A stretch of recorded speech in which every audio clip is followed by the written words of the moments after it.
Hello नमस्कार, आप देख रहे हैं वर्ल्ड रिपोर्ट। इस वक्त की बड़ी खबर के साथ जुड़ रहे हैं। बता दें, बिहार के कैडर में उपस्थित 44 विभागों के 4.5 लाख से अधिक संविदा कर्मचारी, दैनिक वेतन भोगी कर्मचारी, आउटसोर्स कर्मचारी और ठेके पर जो काम कर रहे कर्मचारी हैं, उन सभी को लेकर के बहुत अच्छी खबर है। जैसा कि आप लोगों को बता दें कि विश्वास मत होने के बाद लगातार विधानसभा सत्र चल रही है और सरकार अपने स्तर से आप लोगों के हितों में काम कर रही है। आपको बता दें कि डिप्टी सीएम ने लाखों पदों का सृजन किया है, इसीलिए ताकि आप लोगों को आसानी से उसमें समायोजन कर सके। लगातार आप लोगों को बता दें कि संविदा कर्मचारियों की जो प्रमुख मांग है, उचित वेतन, NPS, mediclaim policy, accidental insurance, सप्ताह में छुट्टी, राष्ट्रीय छुट्टी, भविष्य निधि, ईएसआई, अनुकंपा जैसी फैसिलिटी को लेकर के आप लोग लगातार धरना प्रदर्शन करते रहते हैं, जिसको लेकर के डबल इंजन की सरकार भी आप लोगों से वादा की थी और सरकार ने उस वादा पे खरा उतरने को लेकर के लगातार अपने स्तर से काम कर रही है। बता दें कि लगातार जो है कैबिनेट सचिव से भी सरकार लगातार बात कर रही है,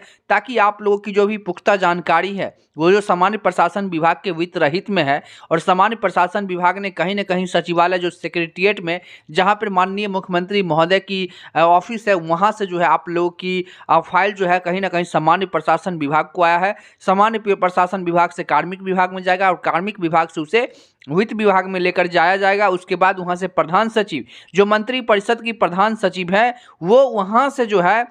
मुख्यमंत्री महोदय के समकक्ष रखेंगे और वहां पे उस पर अनुशंसा होगी। लेकिन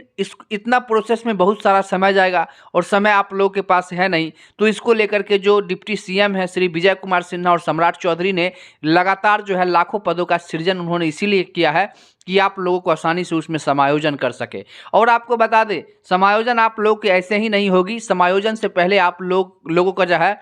वेरिफिकेशन होगा। जैसे कि आप लोगों को बताया था हमने पहले भी कि आप लोगों के वेरिफिकेशन के आधार पर आप लोगों का सिलेक्शन होगा और सिलेक्शन के बाद आप लोगों को उस पद के लिए रीस्किलिंग करवाया जाएगा और रीस्किलिंग के बाद आपको वहाँ पर जो है पदभार संभालने को दिया जाएगा। उसमें भी प्रोसेस होगा, जिसमें पुलिस गठित टीम को भी बनाया गया है, आप लोगों को हमने बताया था। और ये सारा काम कौन करेगा? तो जो 6 नवंबर को जो कमेटी बना है विकास आयुक्त की बैठक में, वही इस चीज़ को हैंडल करेंगे।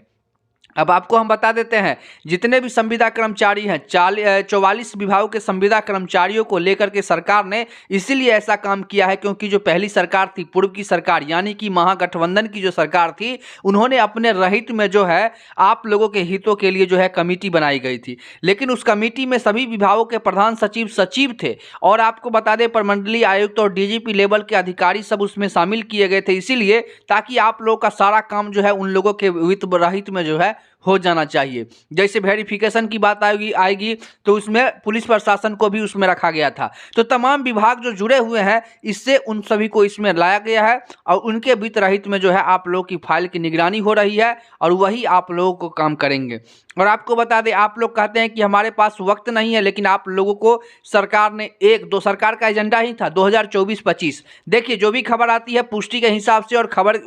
जो है पत्र के हिसाब से आप लोगों को बताते हैं, ताकि आप लोग की कंफ्यूजन दूर हो सके। क्योंकि लगातार मंत्री परिषद, लगातार तमाम विभागों का हम लोग दौरा करते हैं और वहां से जो हम लोगों को बाइट मिलती है, जो हम लोगों को मिलता है, उसको जो है कहीं ना कहीं मंत्री परिषद से उसे निकालते हैं और आप लोगों के समकक्ष रखते हैं। लगातार आप लोगों को बता दें कि विधानसभा में भी जब से विश्वास मत हुआ है, आप लोगों के हितों में लगातार जो है आवाज़ उठाई जा रही है। लेकिन आपको बता दें कि जो अंदरूनी बात है, उन्होंने स्पष्ट रूप से सरकार ने कहा है, क्योंकि आपको बता दें कि वर्ल्ड रिपोर्ट जो है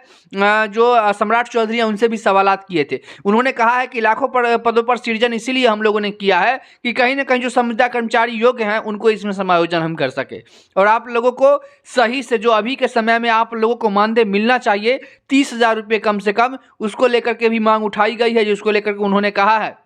देखिए, कमेटी बनाई गई है और कमेटी इसीलिए बनाई गई है ताकि जो सरकारी विभाग में उसी पद पर काम कर रहे कर्मचारियों को कितना सैलरी मिलता है, कितना मानदेय, कितना वेतन मिलता है, उसी के सेम टू सेम जो है सरकार जो संविदा कर्मचारियों को समायोजन करेगी उसको उतना ही वेतन मिलेगा। और सरकार ने यह भी कहा है कि देखिए, जो दोनों में जो डिफरेंस है, जिन मतलब जो सरकारी कर्मचारियों को फैसिलिटी मिलती है वही फैसिलिटी हम उनको भी देंगे, बशर्ते संविदा कर्मचारियों में योग्यता होनी चाहिए। ऐसा नहीं है कि 4-5 लाख संविदा कर्मचारी हैं तो हम 4-5 लाख संविदा कर्मचारियों को ऐसा कर देंगे, ये नहीं है। उसमें से योग्य संविदा कर्मचारी कौन है और जो योग्य नहीं है उनको उसी विभाग में जहां पे काम कर रहे हैं उसमें पदोन्नत करने के लिए हम लोग व्यवस्था कर रहे हैं और उसमें पदोन्नत के साथ साथ उनको मौजूदा समय में ग्रेड पे के हिसाब से उन लोगों को भी हम वेतन देने का काम करेंगे, जिससे उन लोगों की रोजमर्रा की जिंदगी जो है वापस पटरी पर आ सके। लगातार आप लोगों को बता रहे हैं कि वर्ल्ड रिपोर्ट की टीम जो है लगातार काम कर रही है और तमाम विभाग में जाकर के, यहां तक कि तमाम विभागों के सरकार से भी जाकर के वो लगातार बात कर रहे हैं